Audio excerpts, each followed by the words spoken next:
നടിയെ ആക്രമിച്ച കേസിലെ കോടതി വിധിയും രാഹുൽ മാങ്കൂട്ടത്തിന് മുൻകൂർ ജാമ്യം നൽകിയ കോടതി വിധിയുമാണ് കഴിഞ്ഞ 2 ദിവസങ്ങളായി കേരളത്തിലെ പ്രമുഖ സംഭാഷണ വിഷയങ്ങൾ. ഈ 2 കോടതി വിധികളുടെയും നിയമപരമായ മെറിറ്റിനെക്കുറിച്ചിട്ട് അല്ല ഇവിടെ സംസാരിക്കുന്നത്. ഈ 2 കോടതി വിധികളുടെയും പശ്ചാത്തലത്തിൽ ഒരു ജീവിതാനുഭവത്തെക്കുറിച്ചിട്ടുള്ള ലൈംഗിക അതിക്രമവുമായി ബന്ധപ്പെട്ട ഒരു ജീവിതാനുഭവം നേരിട്ട ഒരു പ്രശസ്ത വ്യക്തി അല്ലെങ്കിൽ വളരെ പ്രഗത്ഭയായ ഒരു അഭിനേത്രിയും എഴുത്തുകാരിയും അവരുടെ അനുഭവം എങ്ങനെയാണ് രേഖപ്പെടുത്തിയിട്ടുള്ളതെന്നതിനെക്കുറിച്ചിട്ടുള്ള ഒരു ഓർമ്മപ്പെടുത്തലാണ് ഇവിടെ നടത്തുന്നത്. പ്രമുഖ ഇറ്റാലിയൻ അഭിനേത്രിയും എഴുത്തുകാരിയുമായ ഫ്രാങ്ക റോമെ എഴുതിയ ദ റേപ്പ് എന്ന് പറയുന്ന ഒരു നാടകത്തെക്കുറിച്ചിട്ടാണ് ഇവിടെ വിവരിക്കുന്നത്. അതിൻ്റെ പശ്ചാത്തലവും അത് എഴുതാനുണ്ടായ സാഹചര്യവും അവരുടെ സ്വന്തം ജീവിത അനുഭവത്തിൽ നിന്ന് ഉണ്ടായിട്ടുള്ളതാണ്. ഫ്രാങ്ക റോമെ എന്ന് പറഞ്ഞാൽ ഒരുപക്ഷെ കേരളത്തിൽ ആർക്കും അത്ര സുപരിചിതയാവണമെന്നില്ല. പക്ഷേ അവരുടെ ജീവിത പങ്കാളിയായ ദാരിയോ ഫോയെക്കുറിച്ച് പറഞ്ഞാൽ ഒരുപക്ഷെ പല മലയാളികൾക്കും സുപരിചിതനാണ്. 1997 നൊബേൽ സമ്മാനം ലഭിച്ച എഴുത്തുകാരനാണ് ദാരിയോ ഫോ. ദാരിയോ ഫോയുടെ ഒരു അരാജകവാദിയുടെ അപകടമരണം എന്ന പ്രശസ്തമായ നാടകം മലയാളത്തിൽ 1980കളുടെ അവസാനം തന്നെ പരിഭാഷപ്പെടുത്തി വന്നിരുന്നു.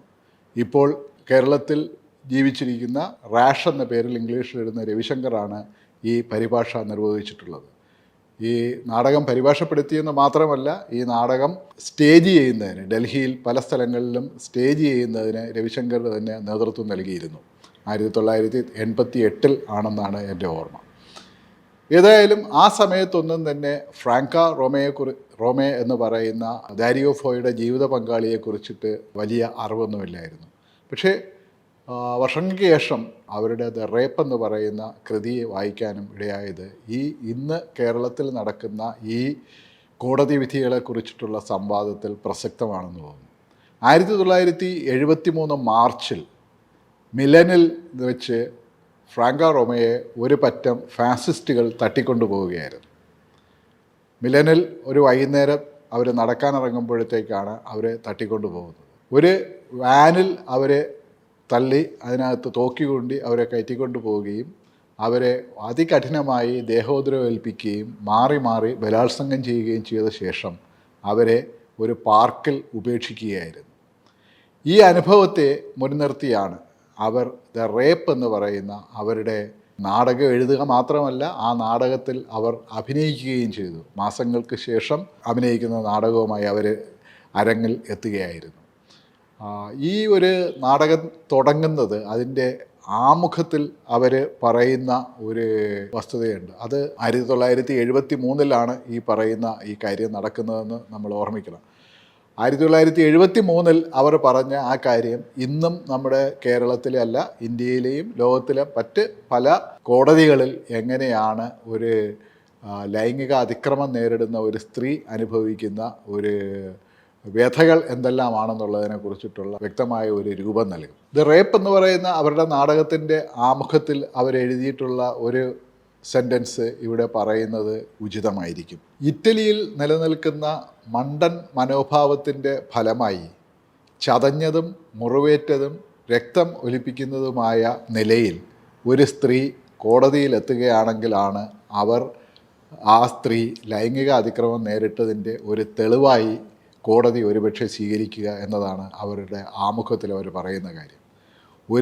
ഈ തരം പരിക്കുകളേറ്റ ഒരു മൃതശരീരമാണ് കോടതിയിലെത്തുന്നതെങ്കിൽ അത്രയും നല്ലത് എന്ന് അവർ വളരെ പരിഹാസപൂർവ്വം പറയുന്നു. അതായത് മറ്റുള്ള കോടതികളുടെയും അല്ലെങ്കിൽ നിയമത്തിൻ്റെയും വ്യവഹാര ഭാഷയിൽ ഈ ലൈംഗിക അതിക്രമം നേരിടുന്ന ഒരു സ്ത്രീ അനുഭവിക്കുന്ന തിക്ത അനുഭവങ്ങൾ അല്ലെങ്കിൽ അവരുടെ അനുഭവങ്ങളെക്കുറിച്ച് എങ്ങനെയാണ് പറയുക എന്നും അവതരിപ്പിക്കുക എന്നുള്ളതിൻ്റെയും